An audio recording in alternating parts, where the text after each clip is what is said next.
भाभी, जी देवर जी।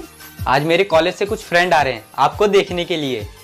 अच्छा, हाँ भाभी, और कुछ अच्छा सा खाना बना देना उनके लिए। क्या बनाऊं देवर जी?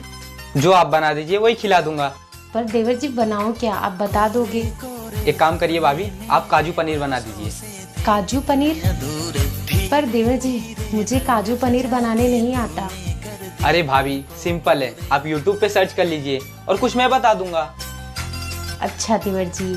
और हाँ भाभी, मेरे दोस्तों को पापड़ बहुत पसंद है तो थोड़ा तल देना। ठीक है देवर जी। और वैसे आज भाभी आप बहुत खूबसूरत लग रही हो। Thank you they were ji.